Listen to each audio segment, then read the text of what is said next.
Let's face it, there aren't that many new releases out right now, but if you're looking for a big old open world to get lost in for a few dozen hours, then there are plenty out there to choose from. Here's our selection of the 20 best open world games to play right now. Make sure to like this video and subscribe for more. Red Dead Redemption 2 arrived about 8 years after the original, and Rockstar Games didn't just deliver another Red Dead Redemption with the prequel, they offered an unparalleled western filled with shootouts, chases, armed robbery, and general drunken debauchery, alongside a plethora of other activities. Its take on the dying age of the outlaw emphasizes exploration rather than just telling you where to go, leading to lots of fun anecdotes as you venture into the wilderness to hunt a rare animal or take back a bounty target. It's a video game unicorn we're unlikely to ever see again, selling over 150 million units across 2 console generations, and it'll soon be coming to a 3rd. Grand Theft Auto V delivers a bright, vibrant, satirical Los Angeles, dubbed Los Santos, and lets you use it as your playground. Even if you never want to play through the main story, you can sink dozens or even hundreds of hours into GTA 5 just by exploring the city, causing chaos, and of course, making bank. Or you could just play tennis. And once you've had your fill of offline play, GTA Online provides an always evolving place to take over Los Santos with your friends, even 8 years after it launched.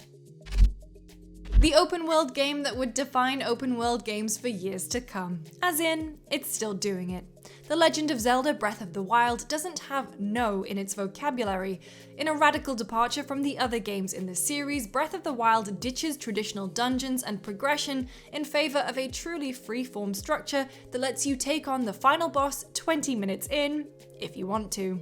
Getting there in fighting shape is quite a bit harder, but the steps you take to get there are up to you, even if that means solving a puzzle in a way the designers didn't intend, or leaping over the entirety of a castle to skip straight to the final boss. No, not the version of No Man's Sky that released back in 2016. That game was suffering from an identity crisis and was undercooked in several key areas, but developer Hello Games has drastically improved the space exploration game since then. The open world is so big that it's not feasible to see the whole thing, letting you stop suffering from completionist stress and actually enjoy the unique animals and flora you find. With base building, multiplayer, and a steady stream of updates adding more to do and see, No Man's Sky is a remarkable turnaround for a game that could very well have been on a biggest disappointments list before. Rocksteady set a new standard for superhero games with Batman Arkham Asylum, and the studio somehow surpassed it with its sequel, Batman Arkham City. The open-world Caped Crusader game features an oft-copied mixture of 3D brawling, action, and stealth, along with incredibly fun traversal via Batman's cape and various gadgets. There are tons of collectibles and side missions to find and complete, as you'd expect given Batman's many enemies, and getting from point A to point B is just as entertaining as whatever it is Batman actually has to do when he gets there. When a game is available on everything from Xbox 360 to Amazon Echo devices, you know it's doing something right. The Elder Scrolls V Skyrim didn't need to revolutionize the formula Bethesda Game Studios established in its previous games, but it did refine it with an emphasis on discovery and freedom, as well as a gorgeous and varied open world. Heading off in a random direction in other games usually just leads to a lot of wasted time. In Skyrim, however, it may lead to a new dungeon to explore, a new city to enter, or a new dangerous dragon to slay. No two players' experience are ever exactly the same, and with a classless leveling system that lets you customize your character exactly how you see fit, you can keep experimenting and finding new things to do for years. One problem with big open world games can be inconsistency in writing quality. The smaller side quests can sometimes have a "this is filler content" feel to them, but that is not the case with The Witcher 3 Wild Hunt. CD Projekt Red's enormous open world is host to a ton of different missions ranging from slaying powerful monsters to helping an old lady locate a lost cast iron pan. And despite the superficial premise of some of these, they're all given the same care and attention, which only helps to further immerse you into the world and Geralt's complicated role within it. Arguably the greatest game in the Assassin's Creed series may only be tangentially related to the Assassins vs Templars storyline, but that also means it's much less tied down by its baggage. A Caribbean pirate adventure with a heavy focus on sea exploration via ship and tracking down buried treasure, Assassin's Creed 4 Black Flag is a tremendous adventure with a world you'll actually want to explore, rather than just head to the next waypoint on your map. Tracking down a powerful enemy ship and tearing it to shreds with your cannons before moving in to take out the captain is a rush every time, as is trying to take on a well-defended fortress while avoiding a barrage of incoming shrapnel and explosives. It's the perfect game for those who haven't been drawn to other Assassin's Creed games, as it wastes no time throwing you into the action. One of the biggest games of all time at this point, Minecraft's open world is unlike most of the games on our list because it's different for every player. Several times bigger than the actual planet Earth, the world isn't just a huge part of the game, it is the game. From digging underground for rare minerals to finding the perfect place for your shelter, Minecraft's fun is in seeing what your own unique world has to offer, all while fending off hunger and the occasional creeper. There hasn't been a more consistent developer for Xbox over the past decade than Playground Games, with each Forza Horizon game topping the previous one. Forza Horizon 4 takes the open-world racing series to rural England, sending supercars barreling across the rolling countryside and through tiny villages as residents just try to enjoy their morning tea. As with the other Horizon games, it's a perfect choice for those who usually don't enjoy racing because of its excellent rewind system, as well as tons of stunts and non-race events to try out. Forza Horizon 4 also added a season system, changing areas and even making some of them accessible, such as frozen lakes during the winter. It's a series that's been around for decades, but the 2020 iteration of Microsoft Flight Simulator is on another level. Exploring the entire world in your airplane, with many of the airports and buildings being bespoke rather than data generated, is an experience you simply cannot get in another game.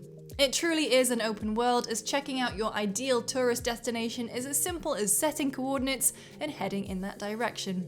It's a relaxing and refreshingly goal-free game that's perfect if you're looking for something to just unwind with in the evenings, even if you have no interest in ever actually flying a plane or traveling the globe. Ubisoft knocked it out of the park with Far Cry 3, sending a group of privileged students into a gorgeous tropical setting filled with dangerous enemies to hunt, outposts to capture, and towers to climb. Yes, the towers from so many Ubisoft games made an appearance here, but they functioned more as mini puzzles than simple busywork. The chaos you can cause in Far Cry 3 is nearly unparalleled, whether it's by speeding into a group of enemies and firing an explosive at them, or luring wildlife out of the woods to attack your targets. The story might be unfinished, but there is no denying that Metal Gear Solid 5 is one of the most immersive and compelling open-world games of all time. It's actually a few different open worlds, with one in Afghanistan and one in Angola, and each is yours to explore. Aside from completing main objectives, Venom Snake can sneak into various areas to scout for information, learn interesting details on the enemies he encounters via his reconnaissance technology, and use a Fulton recovery system to send supplies and people back to Mother Base. Metal Gear Solid 5's biggest surprise is that it delivered near-perfect open-world stealth gameplay from a series that often prioritized story above all else. Turning a long-running open-world series known for goofy brawling combat into a role-playing game sounded like a very weird decision, but very weird is part of the Yakuza game's DNA. With the 7th main entry, Yakuza Like a Dragon, Sega made the radical decision to shift to role-playing combat similar to games like Dragon Quest in order to fit the protagonist Ichiban Kasuga's obsessive otaku interests. But this shift, a surprisingly welcome one, doesn't stop Like a Dragon from continuing the series' famous eccentricities. All the weird open world stuff you expect to see in Yakuza remains in Like a Dragon, including plenty of optional minigames and some truly incredible sub-stories. While The Legend of Zelda Breath of the Wild revolutionized open world design when it launched in 2017, another game, Horizon Zero Dawn, took more of an if it ain't broke, don't fix it approach, and it saw nearly as much acclaim as Zelda. Set in a post-apocalyptic North America that's been overtaken by dinosaur-like robots, Horizon features some of the familiar tropes of other open-world games, including unlocking areas via towers, but it's paced so well and there is so little filler to get through that the familiarity doesn't feel like uninspired design. Tremendous combat and the ability to ride on the back of a robot dinosaur as you plan your next move help to make it a thrill until the closing credits.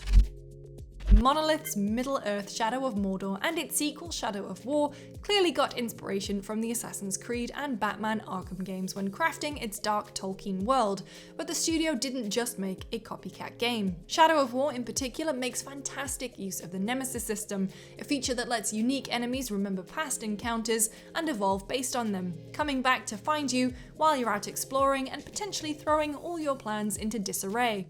You can also use this to your advantage in order to move an enemy further up the food chain and then mind control them, gaining a tactical advantage among the Uruks and Orcs.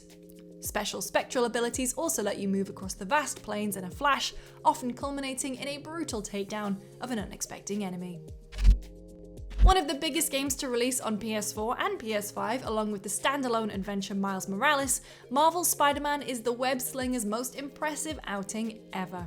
For the first time since Spider-Man 2 a few generations ago, it actually feels good to soar around New York City and save helpless citizens from ne'er-do-wells. And with a flashy acrobatic combat system that blends some elements from a more caped superhero game with the flair and goofiness we expect from Spider-Man. Collectibles, random open world events, and plenty of unlockable goodies make Spider-Man a ton of fun to play once the story is finished, and it's even more stunning on the PS5 with its visual enhancements. Already experts in open world design from their time working on the Infamous series, the developers at Sucker Punch went in a completely different direction with Ghost of Tsushima. A mostly realistic take on samurai combat in feudal Japan, the game's environments are absolutely breathtaking, with flowing fields of bright red flowers and trees rustling in the wind. Traveling it, whether on foot or horseback, is a joy, especially when you come across another samurai who wants to engage in an all-or-nothing duel that ends in a single sword slash. If Ratchet & Clank, Tony Hawk, and Jet Set Radio all came together and formed a delicious cosmic gumbo, it would be Sunset Overdrive. Initially an Xbox One exclusive, the open-world third-person shooter is incredibly self-aware and satirical, even making use of the game's UI for jokes, and it plays fast and loose with the laws of physics to great effect. Surfaces are bouncier than trampolines, and you can grind on edges and rails at will, all while blasting mutated energy drink creatures with ridiculous weapons. In fact, moving constantly actually increases your score, and Sunset City is a blast to navigate. Hideo Kojima managed to get 2 different games on this list, and they couldn't be more different. After parting ways with Metal Gear Solid publisher Konami, the director relaunched Kojima Productions and created Death Stranding, a game focused on creating connections, literal and figurative, between people at a time when society is just short of collapse. This mostly involves delivering packages as you climb, drive, and hike across the wasteland and work to avoid mysterious creatures and other dangerous scavengers. And while that may not seem like video game material, the gorgeous, tranquil environments and breathtaking music and sound design make such a simple task feel monumental. By creating your own bridges, you can even make the journey back easier, and maybe even help out another player or 2. So there you have it, 20 open world games to play right now if you're looking to lose yourself in a virtual world. For more lists like this, make sure to like this video and subscribe to GameSpot. You can find me on Twitter at LucyJamesGames, and we'll see you next time.